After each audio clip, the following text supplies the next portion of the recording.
Hello everyone, welcome to the Shaurya academy. I hope आप सब ठीक होंगे। आप सब जानते हैं कल मैंने जो आप लोगों के साथ पिछला क्लास जो लिया था आप लोग के साथ, उसमें मैंने आप लोगों के साथ जिस टॉपिक के ऊपर डिस्कस किया था वो था भारत में आर्थिक नियोजन। ठीक है, आर्थिक नियोजन, इकोनॉमिक प्लान इन इंडिया या इकोनॉमिक प्लानिंग इन इंडिया, या आप स्क्रीन पर देख रहे हैं भारत में आर्थिक नियोजन। इसके ऊपर हमारा कल का पूरा डिस्कशन रहा था।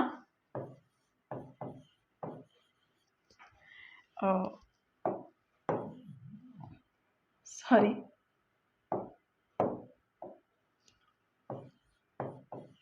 Economic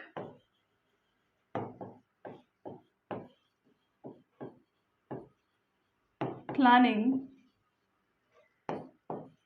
in India. ठीक है, तो ये हमारा कल का टॉपिक था जिसे मैंने एक पार्ट में आधा डिस्कस कर लिया है।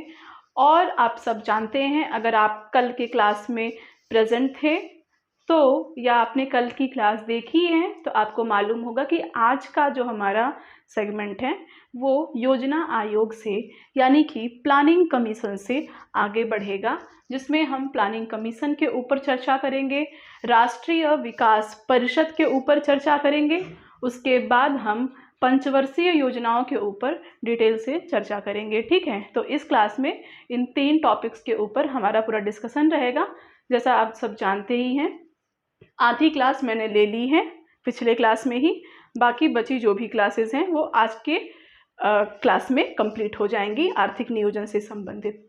ठीक है, तो सबसे पहले एक बार फिर से मैं रिपीट करूंगी आर्थिक नियोजन की परिभाषा को आप लोगों के साथ कि इसकी क्या डेफिनेशन थी। जैसा कि मैंने आप लोग को बताया था कि राष्ट्रीय प्राथमिकताओं के आधार पर, ठीक है, नेशनल प्रायोरिटीज के आधार पर, राष्ट्रीय प्राथमिकताओं के आधार पर देश के अंतर्गत जो संसाधन हैं उनका विकास के अनुरूप उचित ढंग से, सुनिश्चित ढंग से प्रयोग करना, वितरण करना, यूज करना। ठीक है, ये इसका डेफिनेशन है।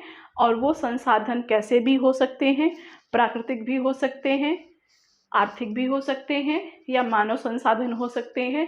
ठीक है, तो इनका सही ढंग से, सुनिश्चित ढंग से यूज करना, प्रयोग करना, वितरण करना, कार्य में लाना, ये सारी जो प्रक्रियाएं हैं इनको हमारे आर्थिक नियोजन के इस टॉपिक के अंतर्गत शामिल किया गया है।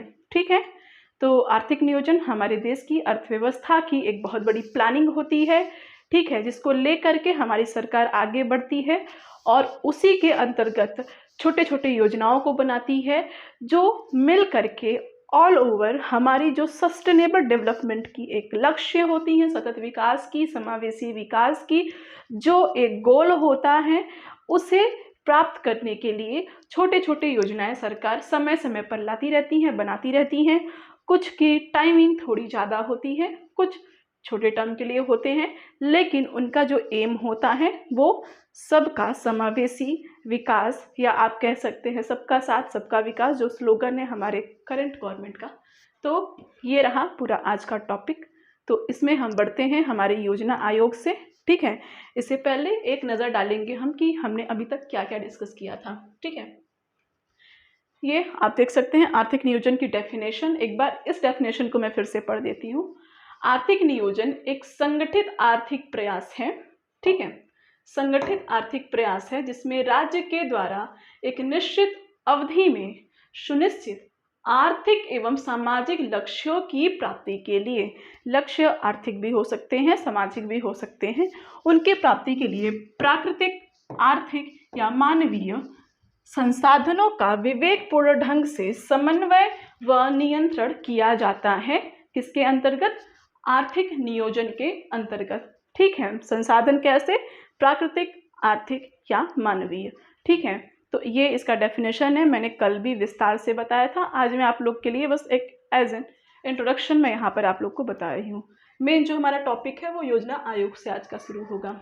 उसके बाद कल मैंने आप लोगों से इसके उद्देश्य के ऊपर चर्चा की थी। ये पूरे उद्देश्य को मैंने आप लोग के साथ डिस्कस किया था, समझाया था अच्छे से। ठीक है, आगे इसमें हमने क्या बात किया था कल, आर्थिक नियोजन की सफलता के लिए जो आवश्यक कुछ फैक्टर्स हो सकते हैं, तत्व हो सकते हैं, उसकी भी चर्चा की थी। यहाँ तक का हमारा कल का पूरा टॉपिक रहा था। आज का जो हमारा टॉपिक है वो यहाँ से स्टार्ट होता है, ठीक है। अगर आप कल क्लास में थे, आप सब जानते हैं, कुछ चीज़ें मैंने आपको लिख के बताई थी, कुछ चीज़ें PDF में बताई थी मैंने आप लोग को। आज से जो हमारा क्लास चलता है वो है योजना आयोग से, ठीक है। आप ये देखिए, ये बिल्डिंग योजना आयोग की ये बिल्डिंग है, योजना भवन, ठीक है। हालांकि योजना आयोग अब नहीं, मतलब अब पंचवर्षीय योजनाओं का कार्यकाल चला गया, नीति आयोग आ गया है योजना आयोग की जगह पर। तो ये योजना आयोग का पूरा भवन है, आप देख सकते हैं इस पिक्चर को। अब इसमें हम बढ़ते हैं कि योजना आयोग के कुछ इम्पॉर्टेंट जो पॉइंट्स बन सकते हैं हमारे प्रीलिम्स के पॉइंट ऑफ व्यू से, तो इसको हम डिस्कस करते हैं आप लोग के साथ। तो ये रहा हमारा फर्स्ट पॉइंट यहाँ पर, ठीक है। केसी नियोगी की सिफारिश के आधार पर केंद्रीय मंत्रिमंडल द्वारा लाए गए एक प्रस्ताव को पारित करके 15 मार्च 1950 को योजना आयोग की स्थापना की गई थी। कब? 15 मार्च 1950 को। किसके सिफारिश के आधार पर? केसी आयोग के केसी नियोगी की सिफारिशों के आधार पर, ठीक है। केसी नियोगी के सिफारिशों के आधार पर 15 मार्च 1950 को केंद्रीय मंत्रिमंडल द्वारा योजना आयोग की स्थापना की गई थी। अब आप लोगों के लिए एक प्रश्न है, उसका आप लोग कमेंट करिए तुरंत कि कल के क्लास में मैंने लास्ट में आप लोगों से भारत में आर्थिक नियोजन के इतिहास में आप लोग को एक प्लान के बारे में बताया था। वो कौन सा प्लान है जो वर्ष 1950 में कार्यरत था उस टाइम, और किसके द्वारा उस कॉन्सेप्ट को लाया गया था, ठीक है। आप ये दोनों चीज़ें कमेंट करके बताइए जल्दी से जल्दी, ओके। दूसरा यहाँ पर पॉइंट बनता है, प्रधानमंत्री योजना आयोग के पदेन अध्यक्ष होते हैं, ठीक है। यानी कि ये जो योजना आयोग भवन दिख रहा है आपको, इस योजना आयोग के जो अध्यक्ष होते हैं वो होते हैं प्रधानमंत्री, ठीक है। जो भी भारत का प्रधानमंत्री होगा वही योजना आयोग का, प्लानिंग कमीशन का क्या होगा? अध्यक्ष होगा, ठीक है। योजना आयोग के प्रथम उपाध्यक्ष गुलजारी लाल नंदा थे। ये एक पॉइंट है आप लोग के यहाँ कि जो प्रथम उपाध्यक्ष थे, अध्यक्ष तो आप सभी जानते हैं कि प्रधानमंत्री होंगे। अब आप जानिए इस समय कौन प्रधानमंत्री थे, आप जानिए आज कौन है। आप अभी आपके ऊपर है, प्रधानमंत्री का नाम जानिए, आपको अध्यक्ष का नाम पता चल जाएगा। लेकिन आप उपाध्यक्ष को देखिए, उपाध्यक्ष प्रधानमंत्री नहीं होते, ठीक है। तो वो कौन थे? सबसे पहले यानी 1950 को जो योजना आयोग का गठन हुआ था उसके पहले उपाध्यक्ष कौन थे? गुलजारी लाल नंदा, ठीक है। 1 जनवरी 2015 से योजना आयोग की जगह नीति आयोग ने ले ली, ठीक है। तो ये तो आप लोग को हम पढ़ाएंगे ही, नीति आयोग का एक अलग क्लास रहेगा पूरा, क्योंकि योजना आयोग के स्थान पर अब नीति आयोग आ गया है। अब जो हम पंचवर्षीय योजना पढ़ते थे, अब उनके स्थान पे हम 12 वर्षीय plan, 7 year plan and 3 year plan, ये पूरी प्लान नीति आयोग के अंतर्गत बनती है। 3 स्टेप्स होते हैं उसके प्लानिंग के, तो उनको हम डिस्कस करेंगे जब हम नीति आयोग को पढ़ेंगे। तब यहाँ पर आप जान लीजिए कि 1 जनवरी 2015 से, यानी एनडीए गवर्नमेंट की जो स्टार्टिंग हुई थी 2015 में मोदी सरकार की, तो वहाँ से योजना आयोग की समाप्ति करने के बाद लाया गया कौन सा? नीति आयोग, ठीक है। तो ये यहाँ तक का पॉइंट है योजना आयोग के संदर्भ में। आई होप आप लोग को पता भी होगा, नहीं भी होगा तो आप जान गए हैं, समझ में आया होगा। नहीं समझ में आया, कुछ पूछना है कमेंट करिएगा, ओके, ठीक है। बढ़ते हैं आगे, क्या पॉइंट है? योजना आयोग के कार्य, ठीक है। आपने जाना योजना आयोग किसकी सिफारिश पे आया, बेसिक सा पॉइंट था, यही इंपॉर्टेंट है। प्रीलिम के पॉइंट ऑफ व्यू से आप पढ़ रहे हैं, यही इंपॉर्टेंट है। किसके सिफारिश पे आया, कब आया, कौन अध्यक्ष होता है, पहले उपाध्यक्ष कौन थे, उसके बाद हमारा कि अब वो है नहीं है, चूंकि नहीं है तो उसके स्थान पर क्या आया, कब आया। तो ये रहे उसके कुछ बेसिक से पॉइंट्स। अब यहाँ पर जो हमारा अगला पॉइंट है वो है योजना आयोग के कार्यों से संबंधित, ठीक है। योजना आयोग के कार्य से संबंधित पहला कार्य क्या है इसका? देश की आर्थिक समृद्धि एवं विकास हेतु योजना का निर्माण करना।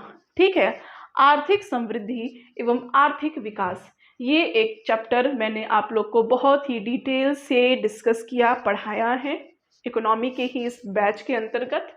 ठीक है, तो यहाँ पर आप देखिए कि देश की आर्थिक समृद्धि एवं विकास हेतु योजना का निर्माण करना, यानी कि देश की कैसे डेवलपमेंट किया जा सकता है, हमारी इकोनॉमी की कैसे ग्रोथ हो, कैसे डेवलपमेंट हो, इसको कैसे आगे बढ़ाया जाए, इसको लेकर के योजना बनाए। ये किसका काम है? योजना आयोग का काम है कि क्या ऐसे इनिशिएटिव लाएं, कौन सी ऐसी प्लान बनाई जाए जिससे ज़्यादा से ज़्यादा हमारा इकोनॉमिक ग्रोथ हो, इकोनॉमिक डेवलपमेंट हो। ठीक है, प्राथमिकता के आधार पर संसाधनों का आवंटन करना। यहाँ पे क्या लिख दिए हैं, यहाँ पर रहेगा संसाधनों। ठीक है,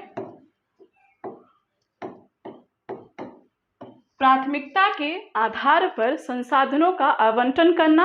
आर्थिक नियोजन का डेफिनेशन जब मैं आप लोगों से डिस्कस कर रही थी कल की क्लास में, और आज भी मैंने उसकी डेफिनेशन आप लोग को बताया कि राष्ट्रीय प्राथमिकता के आधार पर देश के संसाधनों का विकास के आधार पर उचित ढंग से प्रयोग करना, वितरण करना, ये सारी चीज़ें इसके डेफिनेशन में आती हैं। तो प्राथमिकता के आधार पर संसाधनों का आवंटन करना, यानी कि उनको डिस्ट्रीब्यूट करना, प्रायोरिटीज़ को ध्यान में रखते हुए ये भी प्लान करना किसका काम है? प्लानिंग कमीशन यानी योजना आयोग का। ठीक है, तीसरा, संसाधनों को अधिक प्रभावी और संतुलित उपयोग करने की योजना बनाना। ठीक है, कोई भी संसाधन, कोई भी रिसोर्सेज हमें प्राप्त होते हैं, कुछ भी हो, तो उन्हें कैसे और ज़्यादा प्रभावी बनाया जाए, कैसे उनका ज़्यादा से ज़्यादा उपयोग किया जाए, इसके प्लानिंग करना भी योजना आयोग का काम है। उसको कैसे ज़्यादा से ज़्यादा उपयोगी बनाया जाए, प्रभावी बनाया जाए, संतुलित उपयोग कैसे किया जाए, ये कार्य भी किसका है? प्लानिंग कमीशन का है, योजना आयोग का। किसी भी योजना का समय समय पर मूल्यांकन करते रहना।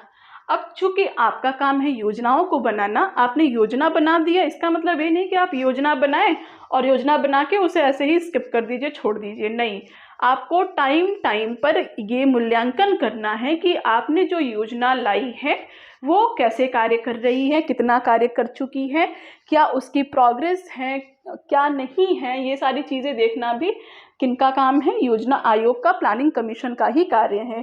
ठीक है, काफ़ी गर्मी है तो आप सब जानते ही हैं अभी ये हाल है। तो योजनाओं के क्रियान्वयन के लिए आवश्यक प्रशासनिक तंत्र का निर्माण करना इत्यादि।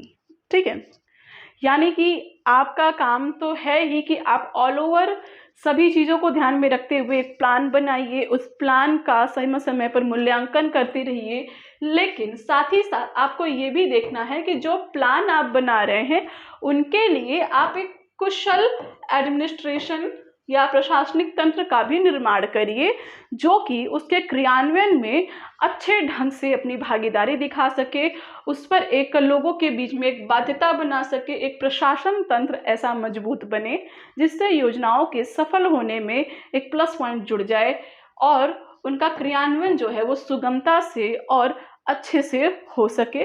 ठीक है, तो ये हैं योजना आयोग के कार्य, जिसमें उसे ये सारे काम, ये 5-6 काम हैं जो कि योजना आयोग के यहाँ पर बताए गए हैं कि उसे ये करना है। ठीक है, प्लानिंग कमीशन का। आगे बढ़ते हैं हम इसमें।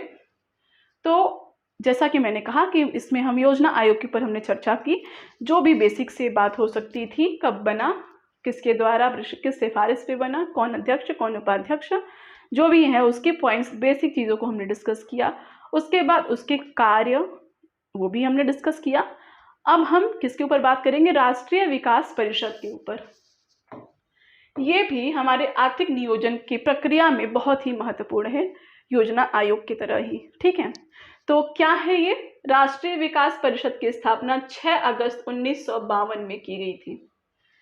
1952 में 6 अगस्त, ठीक है, राष्ट्रीय विकास की स्थापना दिवस। ठीक है, इस दिन इसको स्थापित किया गया था। राष्ट्रीय विकास परिषद एक संविधानेतर निकाय है। ठीक है, एक संविधानेतर निकाय है ये। ठीक है, संविधानिक निकाय नहीं है, ये संविधानेतर निकाय है। ठीक है, कुछ संगठन ऐसे होते हैं जो कि संवैधानिक होते हैं, कुछ ऐसे होते हैं जो असंवैधानिक, या आप ये नहीं कह सकते कि वो इलीगल है, इलीगल नहीं है, संविधानेतर है, यानी कि संविधान के क्षेत्र से, उनके दायरे से थोड़ा सा इतर है, तो संविधानेतर हैं। ठीक है, तो राष्ट्रीय विकास परिषद भी एक संविधानेतर निकाय है। ठीक है, इसका भी अध्यक्ष प्रधानमंत्री होता है। राष्ट्रीय विकास परिषद के भी पदेन अध्यक्ष कौन होते हैं? प्रधानमंत्री होते हैं, prime minister of India. Okay, इसकी पहली बैठक 8 नवंबर 1952 को पंडित जवाहरलाल नेहरू की अध्यक्षता में संपन्न हुई थी। पंडित जवाहरलाल नेहरू आप सब जानते हैं कि वो प्रधानमंत्री थे, चूंकि अध्यक्ष प्रधानमंत्री होता है, तो उन्हीं की अध्यक्षता में पहली बैठक 8 से 9 नवंबर 1952 को संपन्न हुई थी। ये भी आप लोग के लिए एक पॉइंट है। ठीक है, उसके बाद अब तक इसकी कुल 57 बैठकें हो चुकी हैं। 1952 में ये बना था, उसकी पहली बैठक 8-9 नवंबर 1952 में ही हो गई थी। अब तक तो आप जान ही सकते हैं कि आज़ादी के 75 साल हो गए हैं, अमृत महोत्सव चल रहा है, अमृत वर्ष चल रहा है, अमृत काल चल रहा है हमारे देश का, तो 57 बैठक तो जाहिर सी बात है हो गई होंगी। तो उसके बाद 57वीं बैठक मनमोहन सिंह की अध्यक्षता में 27 दिसंबर 2012 में संपन्न हुई थी। ठीक है, 27 दिसंबर 2012 में मनमोहन सिंह की अध्यक्षता में ये इसकी 57वीं बैठक, यानी कि इसकी जो लास्ट बैठक अब तक की हुई है वो मनमोहन सिंह की अध्यक्षता में वर्ष 2012 में 27 दिसंबर में ये हुई थी संपन्न। ठीक है, तो ये दोनों आप लोग के लिए, पहला और आखिरी आप लोग के लिए जानकारी में रखना आवश्यक है। ठीक है, तो ये इसके कुछ पॉइंट्स हैं। इसके बाद राष्ट्रीय विकास परिषद के कार्यों की अगर हम बात करें, जैसे हमने योजना आयोग के कार्यों के ऊपर चर्चा किया था, तो राष्ट्रीय स्तर पर योजनाओं के निर्माण एवं क्रियान्वयन की भावी रूपरेखा तैयार करना।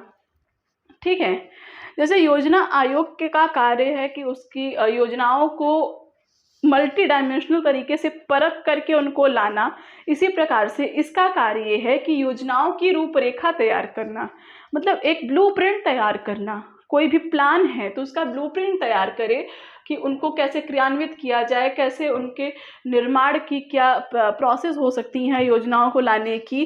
तो इनकी भावी रूपरेखा यानी आगामी एक ब्लूप्रिंट तैयार करे कि कैसे कैसे, एक होता है नहीं, आप प्लान करते हैं, एक स्ट्रैटेजी बनाते हैं शुरू से लेके अंत तक का, यूपीएससी की तैयारी में आप एक ब्लूप्रिंट तैयार करते हैं ना, यही कार्य है विकास परिषद का कि एक योजना है उसका ब्लूप्रिंट तैयार करना है, स्टार्टिंग से लेकर के पूरी अनुमान के साथ भावी समय के लिए, भविष्य के लिए भी आप एक तैयार करिए उसकी ब्लूप्रिंट को, एक रूपरेखा बनाइए, एक चार्ट बनाइए उसका, जैसा भी हो ये इनका कार्य है। ठीक है, प्रस्तावित योजना के सभी आयामों पर विचार करना, यानी कि अगर कोई योजना प्रस्ताव में है, योजना आयोग के द्वारा या किसी के भी द्वारा कोई योजना अगर लाई गई है, तो इनका काम है कि उसके सभी डायमेंशंस को चेक करिए आप।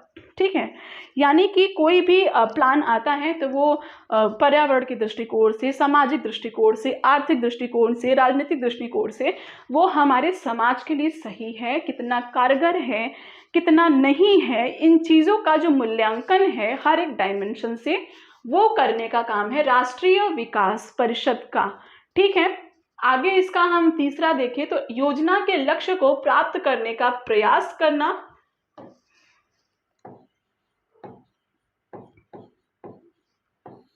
एवं देश के अंतर्गत संसाधनों का लक्ष्यों के अनुसार बेहतर उपयोग करना, ये भी इसका कार्य है। क्या? योजना के लक्ष्य को प्राप्त करने का प्रयास करना। कोई भी प्लान अगर आता है तो जाहिर सी बात है उसका एक लक्ष्य होगा, एक उद्देश्य होगा, तो उसे प्राप्त किया जा सके ऐसा प्रयास करे, ऐसा उसमें कुछ जोड़े, नई चीज़ें, कुछ ऐसी प्लानिंग करे, एक ऐसा क्रिएशन करे कि उस योजना के लक्ष्यों को प्राप्त किया जा सके। ये राष्ट्रीय विकास परिषद का एक कार्य है। साथ ही साथ देश के अंतर्गत संसाधनों का लक्ष्यों के अनुसार बेहतर उपयोग करना। ठीक है, यानी कि जो आपके प्लान का लक्ष्य है, जो आपकी प्लानिंग का जो एम है, उनके अकॉर्डिंग, उनके अनुकूल आप देश की संसाधनों का, रिसोर्सेज का उचित ढंग से प्रयोग करें। ठीक है, तो ये है। उसके बाद देश के सभी भागों में संतुलित एवं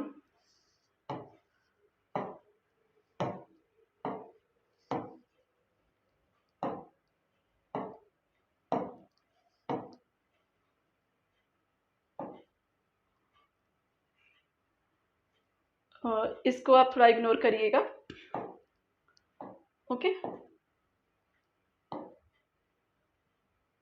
1 सेकेंड जी, इसे थोड़ा इग्नोर करिएगा, ये यहाँ पर आ गया है, खैर इसे इग्नोर करिएगा।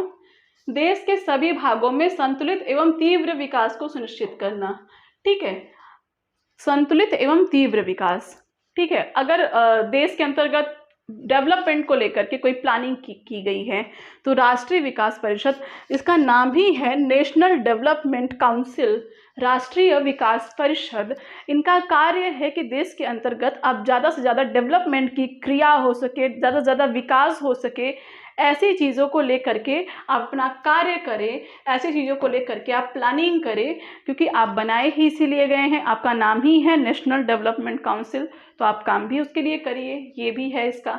समय समय पर योजनाओं के क्रियान्वयन का पुनरीक्षण करना, सर्वे करना, देखना उनको कि योजनाएं सही ढंग से चल रही हैं कि नहीं। जैसे हमने कहा कि योजना आयोग का कार्य है योजनाओं का मूल्यांकन करना, ऐसे इनका भी काम है उसका पुनरीक्षण करना, ठीक है, उनको देखना कि वो कैसे कार्य कर रही हैं, कैसे आगे बढ़ रही हैं, ये सारी चीज़ें, ठीक है। उसके बाद आगे बढ़ते हैं, इसके कार्य को हमने देखा। अब भारत में हम पंचवर्षीय योजनाओं की बात कर लें। कुछ आप सब जानते हैं अब तक भारत में 12 पंचवर्षीय योजनाएं आ चुकी हैं, ठीक है, अब आएंगी भी नहीं क्योंकि अब नीति आयोग आ गया है, तो लास्ट जो है हमारा 12वां पंचवर्षीय योजना है। तो 1 से लेकर 12 तक पूरे पंचवर्षीय योजना को डिटेल से देखेंगे, अच्छे से देखेंगे, डिटेल इन द सेंस के प्रीलिम के पॉइंट ऑफ व्यू से जो भी बन सकते हैं उसके थ्रू हम इसको देखेंगे, ठीक है।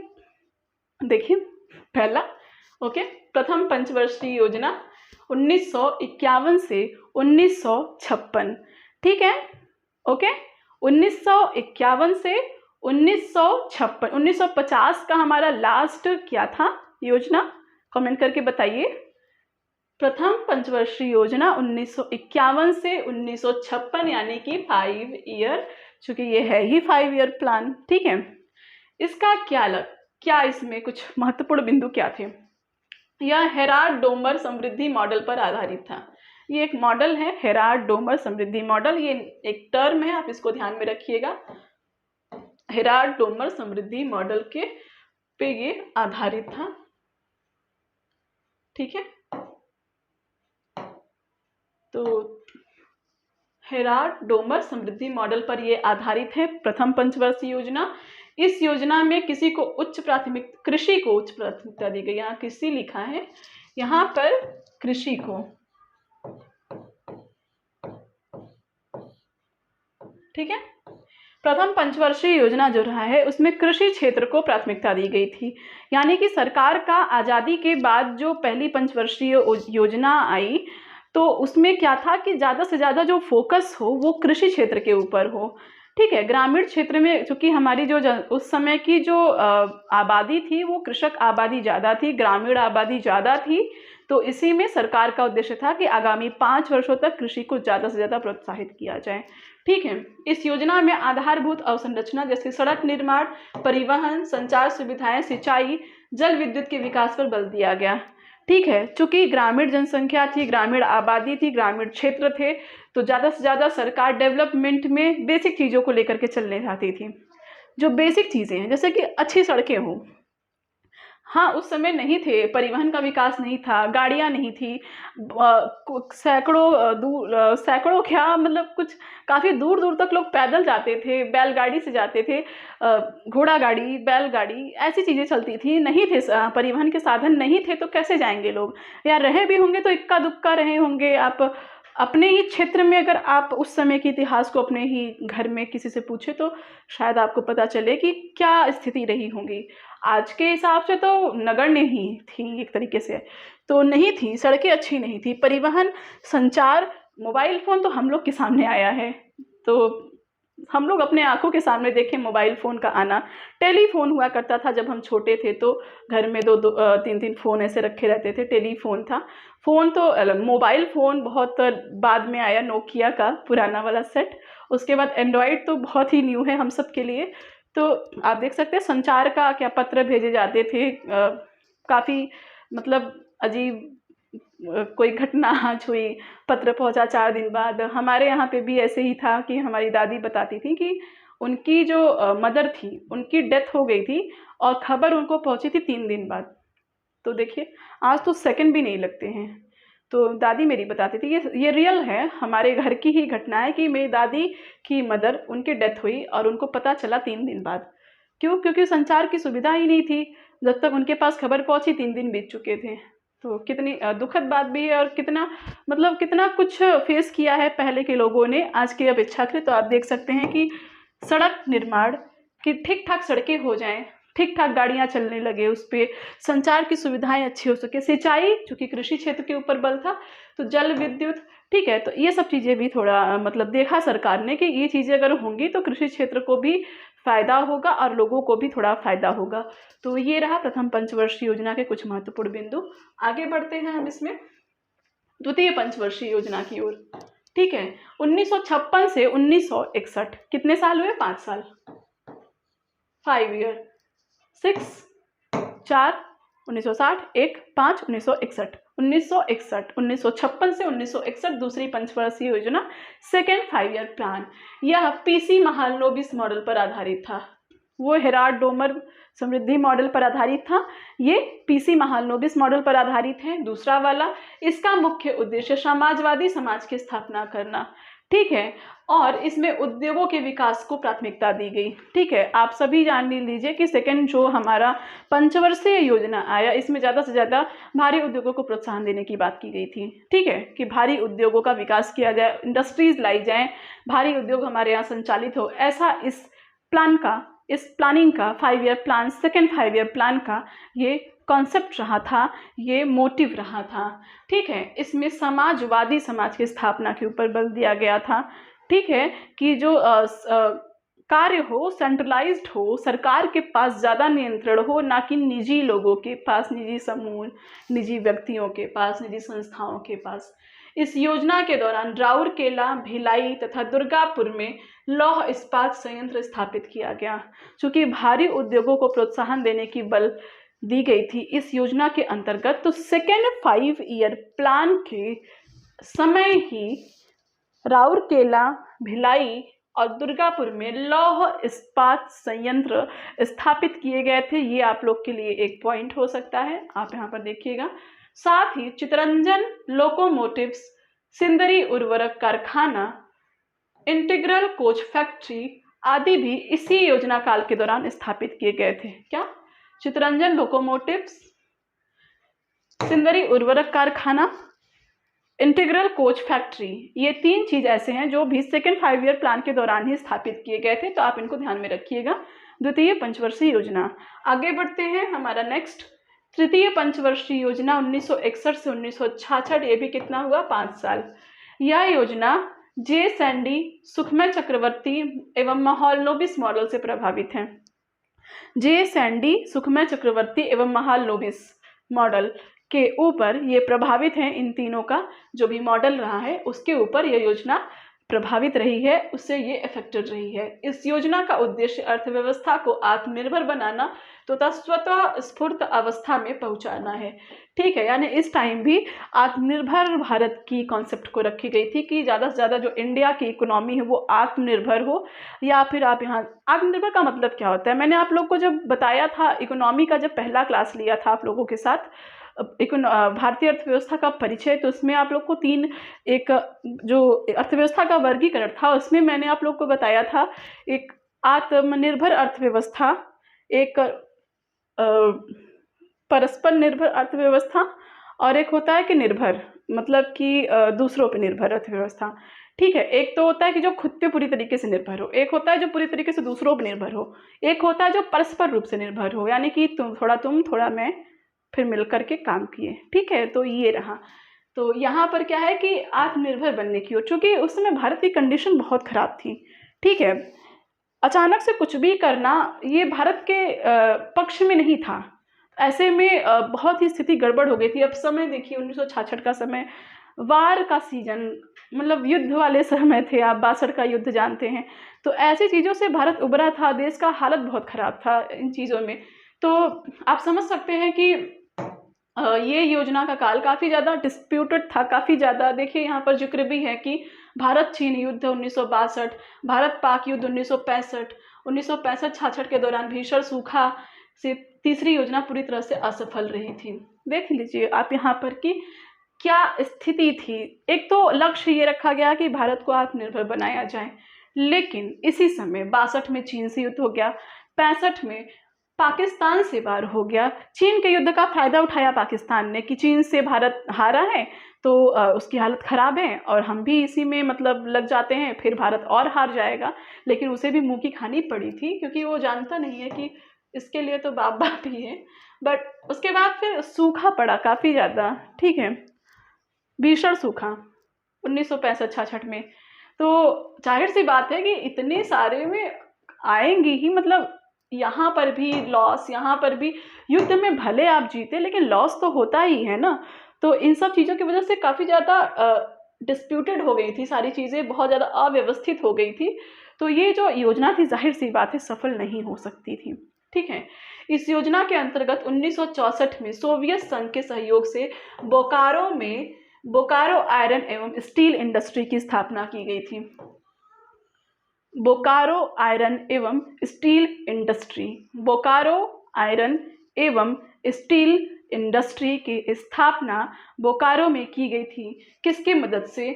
सोवियत संघ, यूएसएसआर, तत्कालीन सोवियत संघ के मदद से बोकारो में Bokaro iron and steel company की स्थापना की गई थी, इंडस्ट्री की स्थापना की गई थी, ठीक है। किसकी मदद से? सोवियत संघ के मदद से।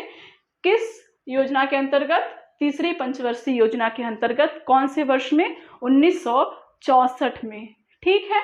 तो फिर भी चूंकि जिस प्रकार के हालात थे उस हिसाब से ये भी एक उपलब्धि ही है हमारे यहाँ पे। तो आगे बढ़ते हैं। नेक्स्ट, योजनावकाश 1966 से 1969। इस दौरान 3 वार्षिक योजनाएं बनाई गई, क्योंकि युद्ध एवं सूखा की वजह से देश की स्थिति कमजोर हो गई थी। पहले ही मैंने आप लोगों से बताया। जिस हिसाब से चाइना में 62 में, 65 में, पाकिस्तान से फिर 66 तक सूखा का जो ये दौर रहा, ऐसे में आप ही बताइए कि कैसे कोई प्लानिंग की जा सकती है देश के अंतर्गत, जहाँ इतना अकाल हो, भीषण अकाल पड़े, जहाँ पे इस प्रकार की स्थिति हो, वहाँ पर कोई प्लानिंग कैसे कर सकता है? आपके घर का अगर स्थिति सही ना हो, खाने को ही ना हो, तो आप वहाँ पर बड़ी बड़ी चीज़ों को करने की प्लानिंग कैसे कर सकते? नहीं कर सकते। तो योजनावकाश चला, यहाँ पे आप छोटी छोटी प्लानिंग करते हैं। तो ईयरली प्लान बने, 3 वार्षिक योजनाएं बनी, ईयरली प्लान बने, ठीक है। 1966 से 67 के दौरान नई कृषि नीति को अपनाया गया एवं हरित क्रांति की शुरुआत की गई, ठीक है। यानी कि जो एक 1966-67 में एक छोटा सा प्लान बना कि कृषि क्षेत्र को बढ़िया से बढ़ाया जाए, क्योंकि जब कुछ ना हो ना तो खेती ही दिखती है। जैसे कोरोना ने अच्छे को खेती मिला दिया। तो ऐसे ही जब कुछ ना हो ना तो खेती ही दिखती है, क्योंकि हमारा जो देश है कृषि प्रधान है, ठीक है। तो उससे तो आप भाग नहीं सकते हैं। बड़ी बड़ी इंडस्ट्रीज ठप हो गई थी कोरोना के टाइम में, लोग खेती की ओर भाग रहे थे। आज भी देखिए, यहाँ भी देखिए, जब कुछ नहीं था तो खेती आई, कृषि नीति अपनाई गई, नई कृषि नीति, न्यू कृषि नीति अपनाई गई और हरित क्रांति की कॉन्सेप्ट को यहाँ पर लाया गया, ग्रीन रेवोल्यूशन लाया गया, ठीक है। उसके बाद ये तो चला 1969 तक, 3 साल का योजनावकाश रहा। आप इस चीज़ को ध्यान में रखिएगा। पहली पंचवर्षीय योजना पूरी रही, तीसरी पंचवर्षीय योजना पूरी रही, दूसरी भी पूरी रही, मतलब बिल्कुल बीच में नहीं रुका। भले युद्ध हुए लेकिन पंचवर्षीय योजना पूरे 5 साल तक रही, नहीं रुकी बीच में। उसके बाद 3 साल का लीव लिया गया, छुट्टी ली गई, छोटे छोटे प्लानिंग किए गए, जिसे हम योजनावकाश कहते हैं, ठीक है। उसके बाद चौथी पंचवर्षीय योजना आई। यानी कि आपको यहाँ पर ध्यान में रखना है कि 3 पंचवर्षीय योजनाओं के बाद योजनावकाश चला 3 साल का। 3 पंचवर्षीय योजना बीती, 3 साल का योजनावकाश, चौथा चला पंचवर्षीय योजना, फोर्थ 5 ईयर प्लान 1969 से 1974 5 साल, ये पूरा रहा। 69, 74 5 ईयर, ये भी पूरा रहा। चौथी पंचवर्षीय योजना, यह पंचवर्षीय योजना DR गॉडगिल मॉडल पर आधारित थी। ठीक है, DR गॉडगिल मॉडल पर आधारित थी। कौन सी? चौथी पंचवर्षीय योजना। ये सारे पॉइंट्स आपके लिए बहुत ही इंपॉर्टेंट बन जाते हैं, आप इन्हें जरूर ध्यान में रखें। ठीक है, इसके तहत परिवार नियोजन के कार्यक्रमों को लागू किया गया। समय देखिए, आप समझ जाएंगे खुद ब खुद समय किसका है जी। तो इस समय परिवार नियोजन की कार्यक्रम को लाया गया था कि ज़्यादा से ज़्यादा लोग कोशिश करें कि, क्योंकि हमारे देश की जो जनसंख्या है ना, वो आज़ादी के बाद बड़ी भयानक तरीके से बढ़ी है। ठीक है, मतलब कि जहाँ एक टाइम इतना कम, अचानक से डबल हो जाए जनसंख्या, डबल के आसपास चली जाए, तो आप समझ सकते हैं कि मतलब कितना ज़्यादा। और जब देश में कुछ नहीं है, संसाधन नहीं है, खाने को नहीं है, ऐसे में आबादी बढ़ती जा रही है, जनसंख्या बढ़ती जा रही है, तो ऐसे में सरकार तो नियंत्रण लगाएगी ही ना। तो इस समय यही था कि परिवार नियोजन किया जाए। इस योजना का लक्ष्य ही यही रखा गया कि परिवार नियोजन किया जाए। भाई, एक तरफ हम युद्ध की मार से, सूखा की मार से जूझ रहे हैं, देश की हालत वैसे भी आज़ादी के बाद से, बंटवारे की बात से खराब है, ऐसे में परिवार बढ़ाए जा रहे हैं, ज़्यादा से ज़्यादा जनसंख्या वृद्धि हुई जा रही है, तो यहाँ पर परिवार नियोजन कार्यक्रम चला। ठीक है, ऑपरेशन फ्लड तथा श्वेत क्रांति इसी योजना काल में प्रारंभ की गई थी।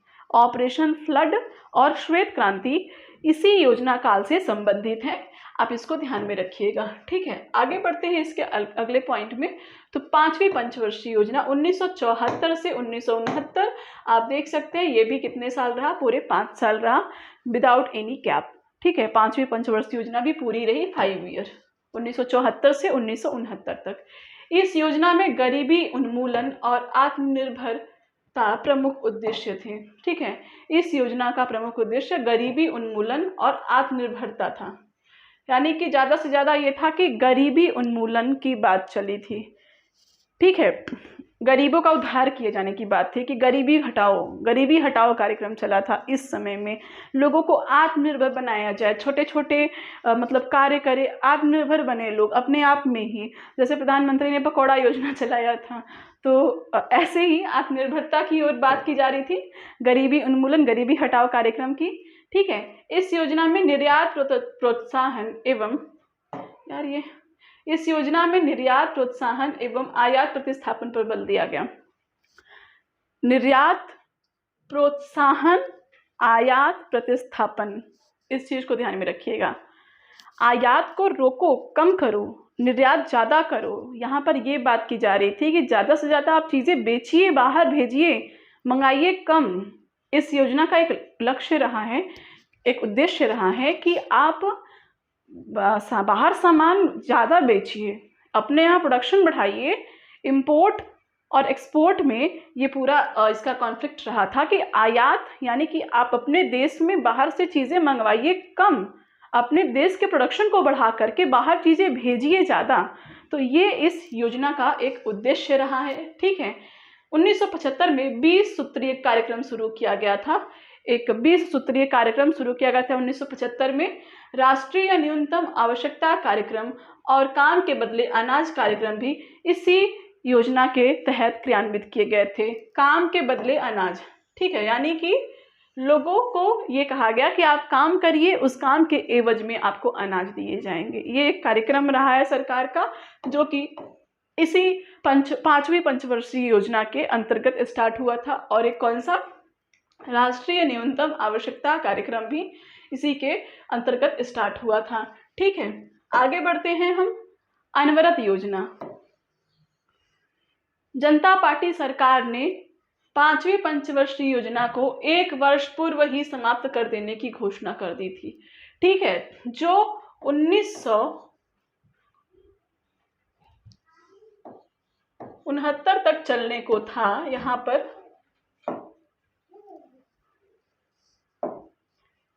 1974 से 1969 तक जो चलने को था, वो क्या हुआ? 1969 तक ना चल करके ये 4 साल ही चला। 1978 तक सरकार बदली, ठीक है, सरकार बदली, जनता पार्टी सरकार आई। जनता पार्टी सरकार ने क्या किया, इसको 1978 में ही यानी 1 साल पहले ही खत्म कर दिया, ठीक है। और उसके बाद एक अनवरत योजना आई, ठीक है, अनवरत योजना। तो ये कब तक चली, 1978 से 1980 तक, 2 साल, 2 साल चला, यानी 5वीं पंचवर्षीय योजना 4 साल चली। चौथी पंचवर्षीय योजना पूरी चली थी, तीसरी पूरी चली थी, दूसरी पूरी चली थी, पहली पूरी चली थी। 3 पंचवर्षीय योजना के बाद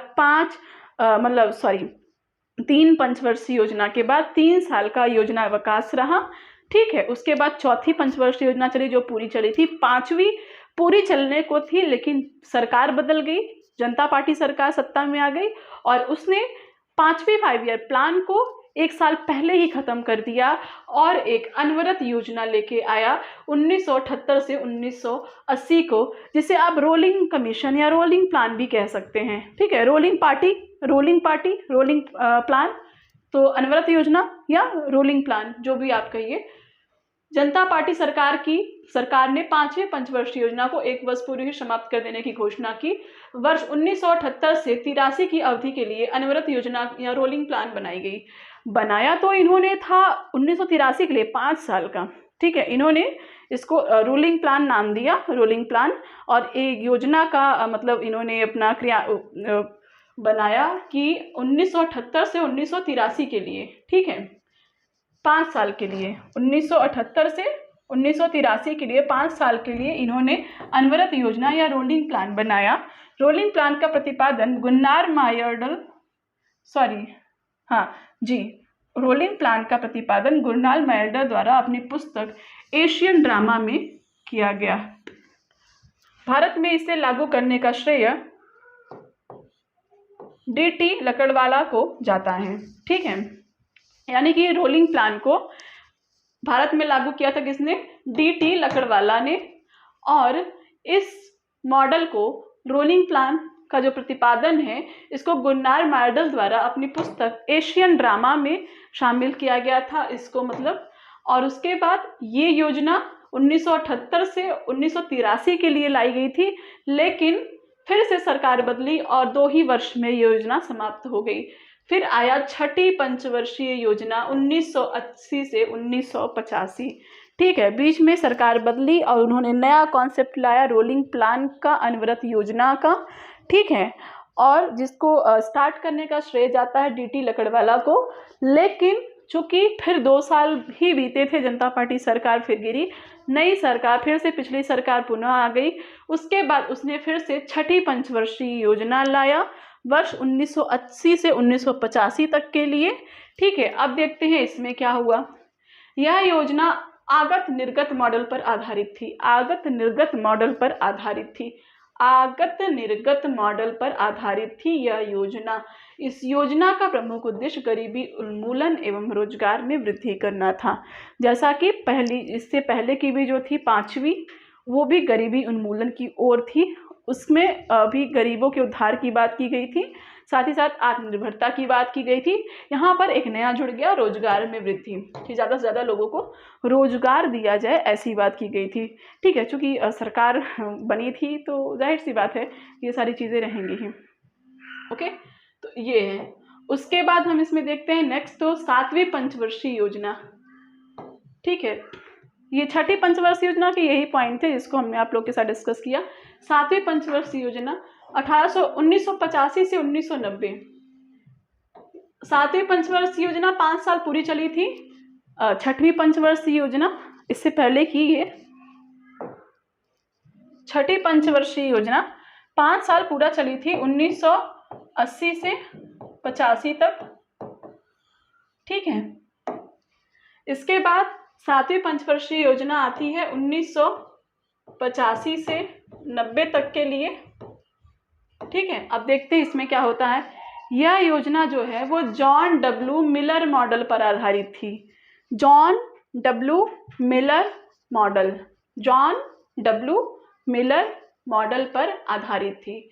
7वीं पंचवर्षीय योजना का प्रमुख उद्देश्य रोजगार वृद्धि, जनसंख्या वृद्धि दर में कमी, पोषण का पर्याप्त स्तर, ऊर्जा प्रबंधक, आधुनिकीकरण, आत्मनिर्भर और सामाजिक न्याय पर बल था।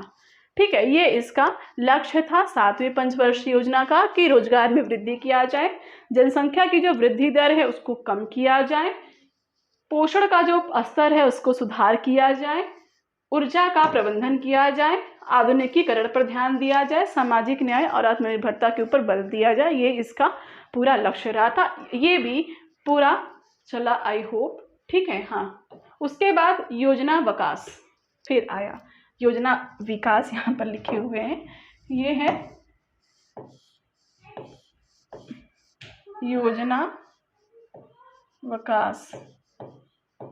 योजना विकास या आप इसको बोल सकते हैं योजना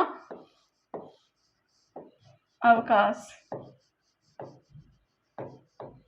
यानी फिर से यहाँ पर छुट्टी ली गई, अवकाश ली गई।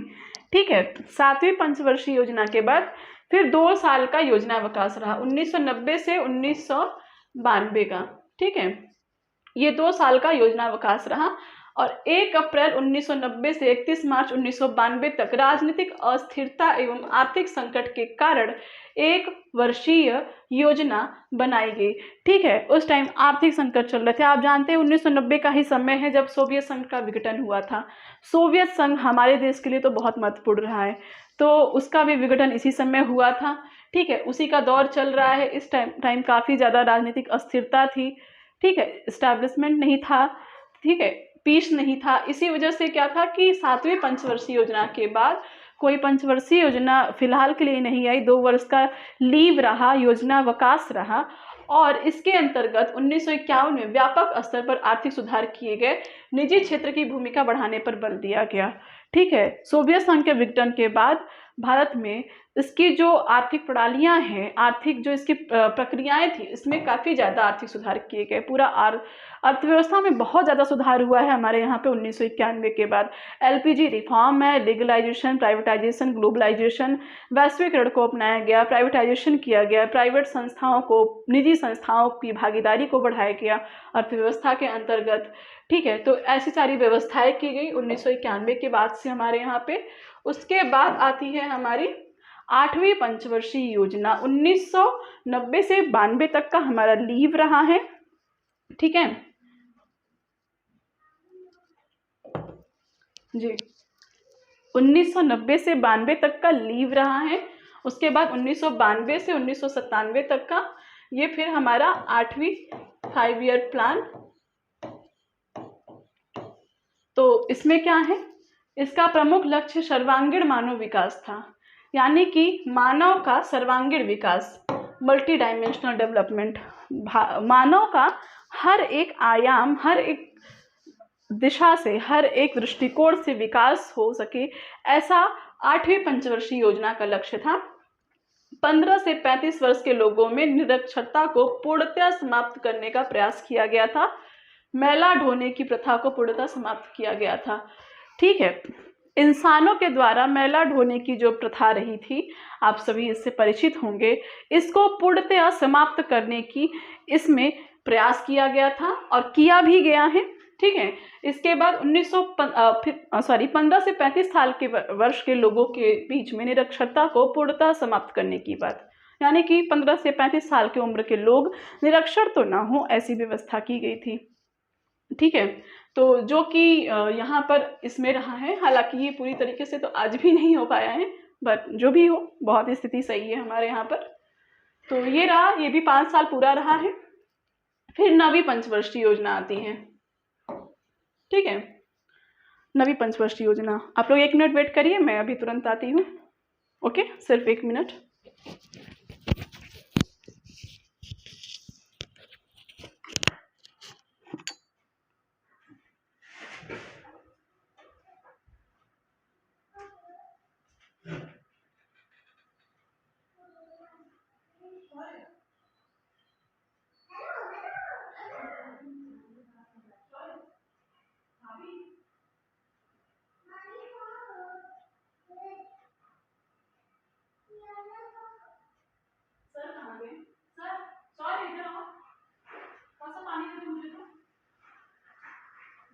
मेरा क्लास चालू है,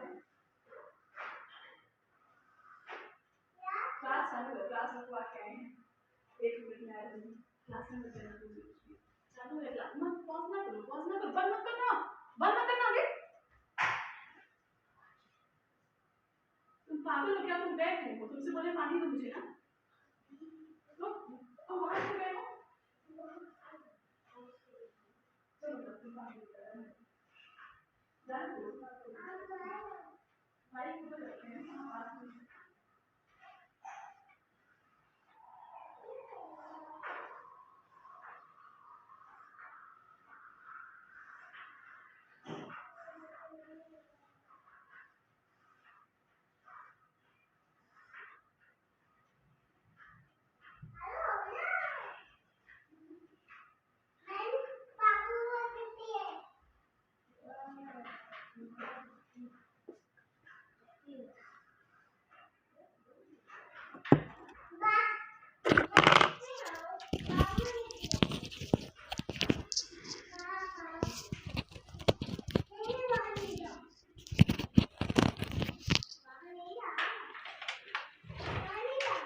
जी, यहाँ पर हम बात कर रहे थे हमारे 9वीं पंचवर्षीय योजना की, ओके, 9th 5 ईयर प्लान की। यहाँ पर ये 9वीं पंचवर्षीय योजना है, ओके, 9th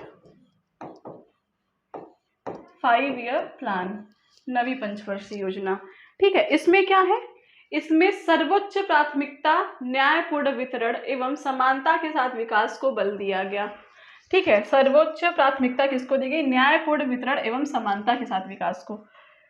इस योजना के अंतर्गत जो लक्ष्य रहा है, सर्वोच्च जो प्राथमिकता दी गई है, जो प्रायोरिटी दी गई है इस योजना के लक्ष्य में, वो कि न्यायपूर्ण वितरण एवं समानता के साथ विकास, यानी जो डेवलपमेंट हो वो समान रूप से हो, न्यायपूर्ण तरीके से हो, समान रूप से हो, हर एक लोगों के मध्य जो खाई है बीच में गैप जो है वो ना हो, ठीक है।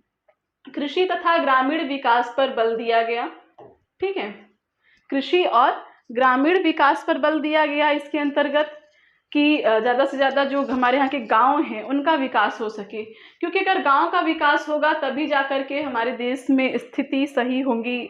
लोग मतलब कि जो हम आधुनिकीकरण की बात करते हैं, जब तक हम ग्रामीण विकास नहीं कर लेंगे, रूरल डेवलपमेंट, तब तक हम कैसे कह सकते हैं कि हमारा देश विकास कर रहा है, आधुनिक हो रहा है, मॉडर्न हो रहा है, ठीक है। तो ये सारी चीज़ें हैं। निर्धनता उन्मूलन तथा न्यूनतम प्राथमिकता सेवाएं उपलब्ध कराए गए इसके अंतर्गत, ठीक है। ये सारी चीज़ें इसके लक्ष्य रही हैं कि इसमें निर्धनता उन्मूलन और सतत विकास, ग्रामीण एवं कृषि विकास और न्यायपूर्ण एवं समानता के साथ विकास, ऐसी चीज़ों का इसमें लक्ष्य रखा गया था 9वीं पंचवर्षीय योजना में।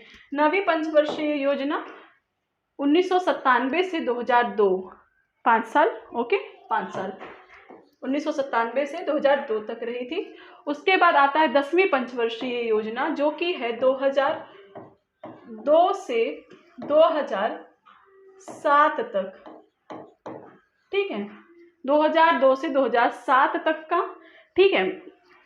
अब तक आप लोगों ने 3 गैप देखे होंगे, ठीक है। एक तो पहला जो था योजनावकाश 3 साल का, तीसरी पंचवर्षीय योजना के बाद ही, उसके बाद फिर आपने देखा होगा 5वीं पंचवर्षीय योजना जो थी वो भी पूरी नहीं चली थी, 1 ही साल चली थी, 1 साल का उसमें गैप रह गया था, ठीक है। 1979 में उसको ख़त्म होना था, लेकिन वो 78 में ही किसके द्वारा ख़त्म कर दिया गया, जनता पार्टी सरकार द्वारा। और कौन सा आया, रोलिंग प्लान। उसके बाद फिर बीच में 2 साल का गैप रहा, 2 साल की छुट्टी फिर हुई, ठीक है। अब हम यहाँ पर देखते हैं 10वीं पंचवर्षीय योजना। अब तक 3 गैप हमने देख लिया है, अब तक की 9वीं पंचवर्षीय योजना के पहले तक हमने 9th पंचवर्षीय योजना को देखा, और बीच में जो 3 गैप हुए हैं उनको देखा। अब यहाँ पर देखते हैं दूरसंचार, बिजली, बंदरगाह जैसे क्षेत्रों में निजी क्षेत्र को ज़्यादा अवसर प्रदान करने की बात कही गई। इसके अंतर्गत दूरसंचार, बिजली, बंदरगाह आदि क्षेत्रों में निजी क्षेत्र को ज़्यादा अवसर प्रदान की गई, यानी कि जो निजी भागीदारी हो वो इन क्षेत्रों में ज़्यादा हो, ठीक है, प्राइवेट सेक्टर का जो सहभागिता हो इन क्षेत्रों में ज़्यादा हो, ऐसी बात की गई 10वीं पंचवर्षीय योजना के अंतर्गत। ग्राम आधारित संरचना एवं सड़क विकास इत्यादि के लिए सरकार की भूमिका को निर्धारित किया गया, ठीक है। निजी और सरकारी सहभागिता के अंतर्गत कुछ क्षेत्र जैसे कि बंदरगाह, बिजली, दूरसंचार, इन क्षेत्रों में निजी यानी प्राइवेट भागीदारी को ज़्यादा अधिकार दिया गया, ज़्यादा अवसर दिया गया। और जो डेवलपमेंट है, रूरल डेवलपमेंट, ग्राम आधारित विकास या अवसंरचनाएं जो हैं वो, और जो सड़क निर्माण है, रोड बनाना, जो ये सारी चीज़ें हैं, इनको लेकर के सरकार की भूमिका को निर्धारित किया गया। आर्थिक प्रबंधन व्यवस्था का पुनर्मूल्यांकन किया गया, ठीक है। ये 10वीं पंचवर्षीय योजना का एक फैक्ट है, ठीक है। इसके बाद हम आते हैं 11वीं पंचवर्षीय योजना, जो कि 2007 से 2012 तक, 7-5-12 5 साल का ये भी रहा। 10वीं पंचवर्षीय योजना भी 5 साल तक रही है। आते हैं 11वें पंचवर्षीय योजना में। विकास की उपलब्धियों को तीव्र गति से प्राप्त करना और समावेशी विकास लक्ष्यों का प्राप्त करना, इसका एक उद्देश्य रहा है किसका, 11वीं पंचवर्षीय योजना को लेकर के, कि सस्टेनेबल डेवलपमेंट की जो गोल्स हैं, जो लक्ष्य हैं, उनको प्राप्त किया जा सके समय के साथ ही साथ, और जो डेवलपमेंट है, इनकी जो उपलब्धियां हैं, उसकी जो गति है, उसको तीव्र किया जा सके, ठीक है, ओके। तो ये है। उसके बाद कृषि उत्पादन में वृद्धि करने के लिए द्वितीय हरित क्रांति पर बल दिया गया। एक तो पहली हरित क्रांति, ठीक है, जब बीच में गैप आया, आपको मैंने बताया कि बीच में एक और छुट्टी आई थी, उस टाइम में हरित क्रांति को बल दिया गया था।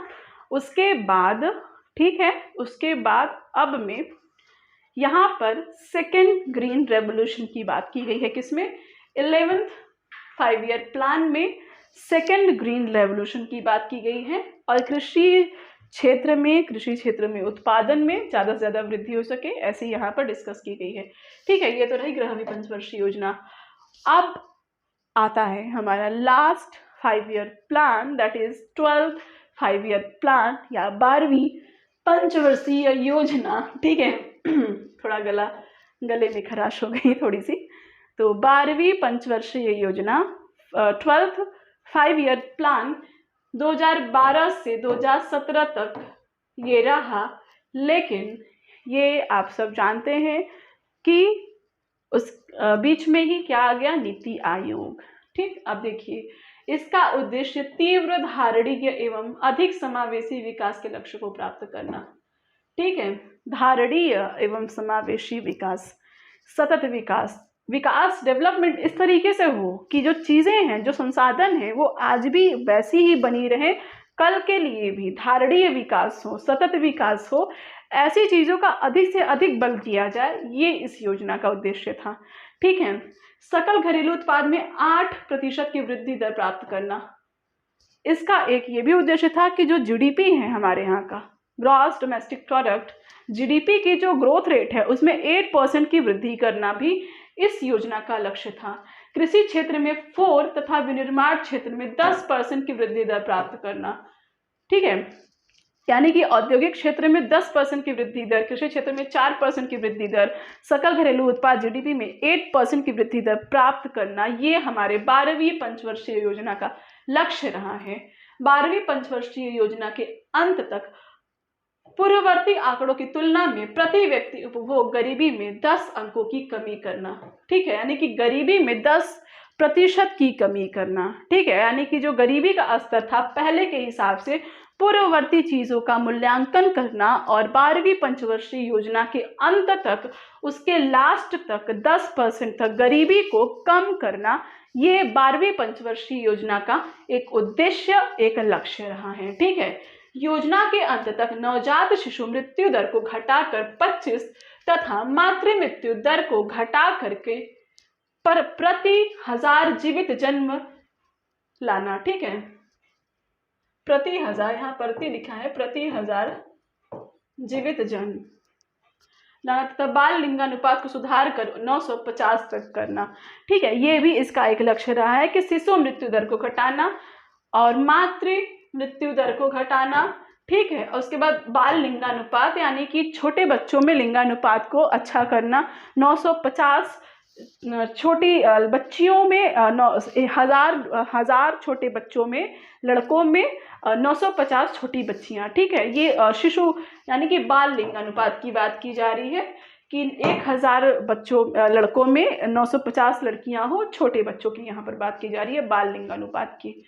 इसको सही करना, नवजात शिशुओं की मृत्यु दर को घटाकर 25 करना, यानी पर 1000 पर 25 की डेथ हो। ऐसा मतलब कि उस टाइम रेट ज़्यादा थी, हालांकि ऐसा ना हो, बच्चे ना ही मरे तो अच्छा है, लेकिन फिर भी 25 करना ऐसा इसका लक्ष्य रहा है।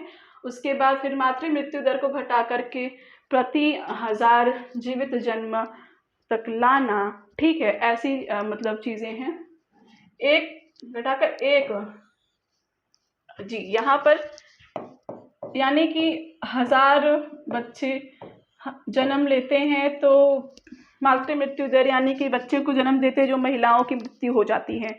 मातृ मृत्यु दर का तात्पर्य यही है कि कुछ औरतें होती हैं जो बच्चों के जन्म को देते ही उनकी डेथ हो जाती है, ठीक है। आप लोग भी ऐसा चीज़ें देखे होंगे अपने आसपास में या कहीं भी सुने होंगे कि जन्म देते ही माँ की डेथ हो जाती है। ऐसे में बच्चों का भी सही विकास नहीं हो पाता है और एक दुखद बात भी है। तो यहाँ पर यह है कि प्रति 1000 जन्म पर एक हो तो ठीक है, ठीक है। मातृ मृत्यु दर जो है वो प्रति 1000 जन्म पर एकाध माँ हो, वैसे तो ऐसा ना हो बट फिर भी एक, ठीक है। तो ऐसा है कि प्रति 1000 शिशुओं के जन्म पर 25 की डेथ हो, ऐसा यहाँ पर लक्ष्य रखा गया था कि यहाँ तक आए आंकड़ा। और प्रति 1000 जन्म पर एक माँ की मृत्यु हो, ऐसा आंकड़ा लाया गया था कि कम हो ये। और जो बाल लिंगानुपात है वो प्रति 1000 लड़कों पर 950 लड़कियाँ हो। ये 12वीं पंचवर्षीय योजना में है। आगे क्या है इसमें, योजना के अंत तक कुल प्रजनन दर को घटाकर 2.1 करना। प्रजनन दर, पैदा करने की दर, ठीक है। यानी कि जो जनसंख्या आबादी में मतलब कि प्रजनन जो दर है वो 2.1 हो, या फिर आप ये कह सकते हैं कि हम दो हमारे दो वाला कॉन्सेप्ट। तो ये है इसका लक्ष्य। योजना के अंत तक अवसंरचना में निवेश को बढ़ाकर जीडीपी के 9% तक लाना, ठीक है। अवसंरचना में निवेश को बढ़ाकर यानी कि विनिर्माण क्षेत्र, निर्माण क्षेत्र में निवेश को बढ़ाया जाए, प्रोडक्शन में निवेश को बढ़ाया जाए और इसे 9% तक लाया जाए जीडीपी के, ठीक है। यानी इस निवेश को 9% ऑफ द जीडीपी, यानी कि जीडीपी का 9% जो है वो जीडीपी के 9% का जो हिस्सा है वो उतने के बराबर अवसंरचना के क्षेत्र में निवेश हो सके, ऐसा यहाँ पर अनुमान लगाया जा रहा है, ठीक है। योजना के अंतर्गत सिंचित क्षेत्र को 90 मिलियन हेक्टेयर से बढ़ा करके 103 मिलियन हेक्टेयर करना, ठीक है, ओके। तो सिंचित क्षेत्र को 9 मिलियन हेक्टेयर से बढ़ा करके 103 मिलियन हेक्टेयर तक करना, ये भी है। और गांव को बिजली उपलब्ध कराना तथा एनटी नुकसान को कम करना तथा 20% तक लाना, ठीक है। ये इसका लक्ष्य 12वीं पंचवर्षीय योजना का, ओके। उसके बाद पंचवर्षीय योजना की समाप्ति, ठीक है। अब तक हमने 12 पंचवर्षीय योजनाओं को देखा। 12 पंचवर्षीय योजनाओं के बीच में 3 बार योजना विकास आया, ठीक है, 3 बार। एक बार तीसरी पंचवर्षीय योजना के बाद, एक बार 5वीं के बाद और एक बार और बीच में आया था, ठीक है। 9वीं पंचवर्षीय योजना, 10वीं पंचवर्षीय योजना, 11वीं पंचवर्षीय योजना, 12वीं पंचवर्षीय योजना, ये सब अपनी चलती रही। हालांकि आप सब जानते हैं कि 2015 में ही नीति आयोग की स्थापना कर दी गई थी योजना आयोग के स्थान पर से। और उसके बाद जब हमारी करंट गवर्नमेंट जो है एनडीए गवर्नमेंट जब यह अस्तित्व में आई, उसके बाद से 12वीं पंचवर्षीय योजना की समाप्ति के साथ ही हमारे यहाँ पर नीति आयोग के अकॉर्डिंग कार्य चल रहे हैं। कोई 5 ईयर प्लान नहीं है नीति आयोग के अंतर्गत। 12 ईयर का प्लान है, 7 ईयर का प्लान है, 3 ईयर का प्लान है। ये इसके पूरे स्टेप्स हैं। जब हम नीति आयोग पढ़ेंगे वहाँ भी इसकी चर्चा करेंगे, ठीक है। यहाँ पर देखिए 16वीं लोकसभा चुनाव के उपरांत 16th लोकसभा चुनाव के उपरांत केंद्र में सत्तारूढ़ राष्ट्रीय जनतांत्रिक गठबंधन एनडीए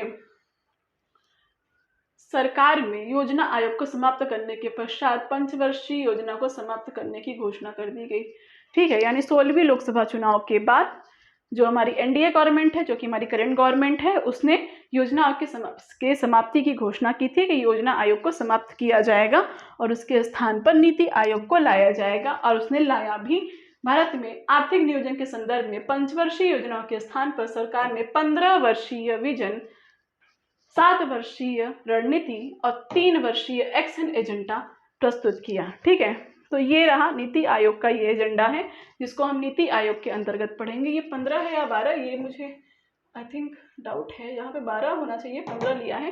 खैर नीति आयोग में मैं इसे कंफर्म कर दूंगी। तो ये इसका पूरा एजेंडा है नीति आयोग का, जो कि सरकार ने लाया है, इसके ऊपर हम चर्चा करेंगे। बाकी 16वीं लोकसभा चुनाव के बाद से योजना आयोग की समाप्ति कर दी गई थी और अब हम जो पढ़ते हैं नीति आयोग ही है हमारे दायरे में। लेकिन चूंकि ये चीज़ें रही हैं इतने लंबे समय तक, 12 पंचवर्षीय योजनाएं चली हैं वर्ष 1991 से लेकर वर्ष 2017 तक के कार्यकाल तक, तो ऐसे में आप इनको पढ़ना लाजमी सी बात है, जाहिर सी बात है।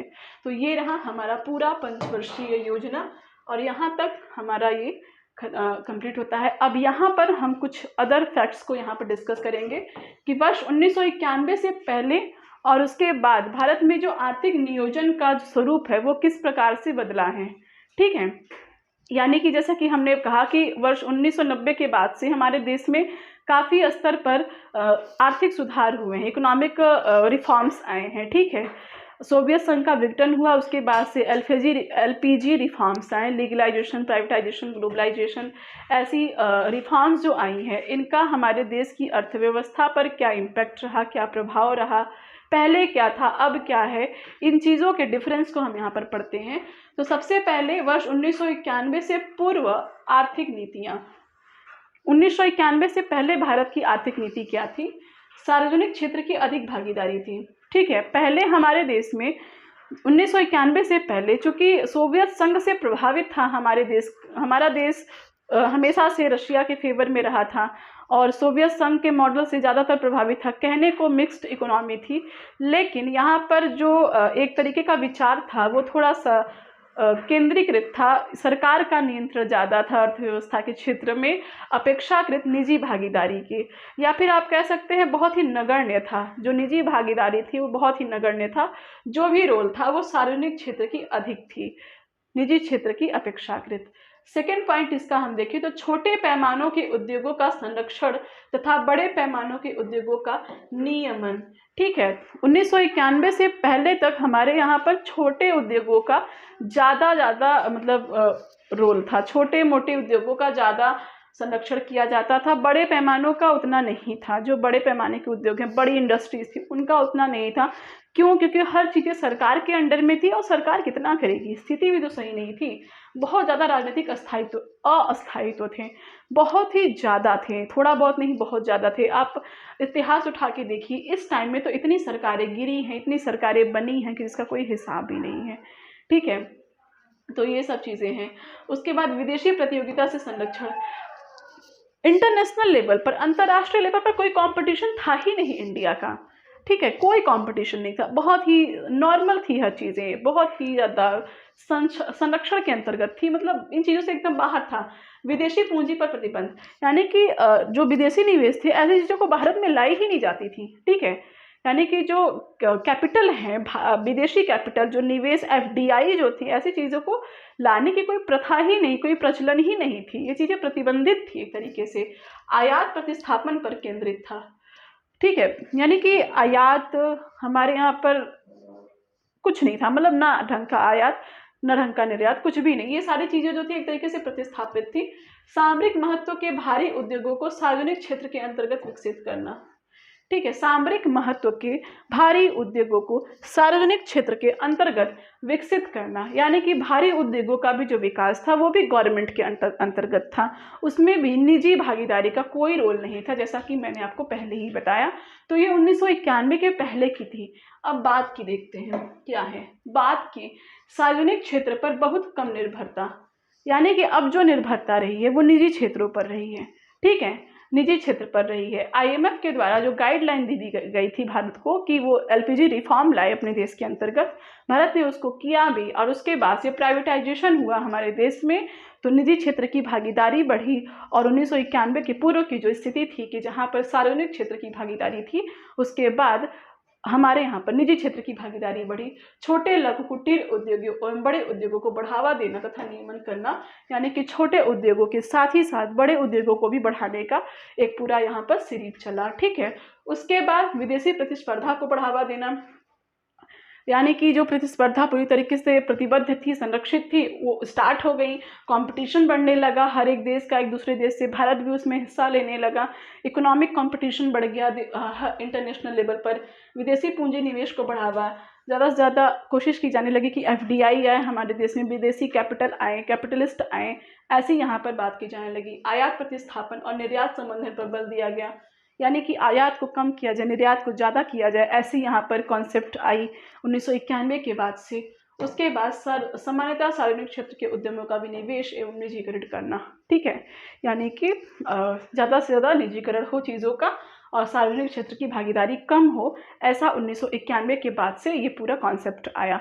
तो ये रहा 1991 के पहले की हमारे भारत की आर्थिक कंडीशन, और 1991 के बाद हमारे यहाँ में आर्थिक नियोजन के अंतर्गत भारत की आर्थिक नीतियों का कॉन्सेप्ट। ठीक है, तो आई होप यहाँ तक आपको क्लास अच्छे से समझ में आई होंगी, मुझे जहाँ तक लगता है। ठीक है, अगर आप लोगों को जो भी डाउट हो तो आप लोगों से कमेंट करके बता दीजिएगा।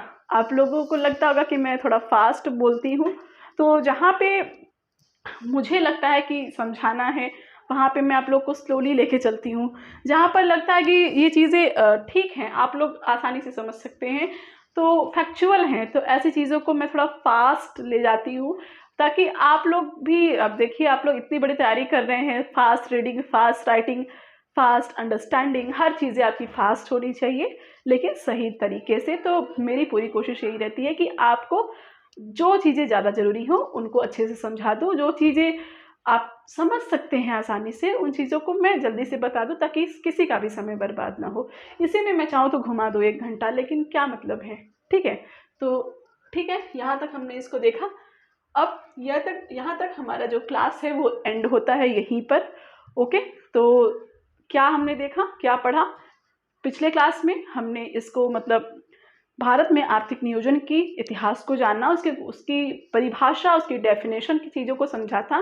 इस क्लास में हमने योजना आयोग को पढ़ा, उसके कार्यों को पढ़ा, फिर हमने राष्ट्रीय विकास परिषद को पढ़ा, उसके कार्यों को समझा, फिर पंचवर्षीय योजनाओं को हमने देखा, जितने भी अवकाश आए बीच में 5 ईयर प्लान के मध्य में, उनको हमने देखा पूरी अच्छे से। मैंने उनको डिवाइड करके आप लोग को समझाया है, जो भी महत्वपूर्ण बिंदु बन सकते हैं प्रीलिम के पॉइंट ऑफ व्यू से, वो मैंने आप लोग के साथ डिस्कस किया है।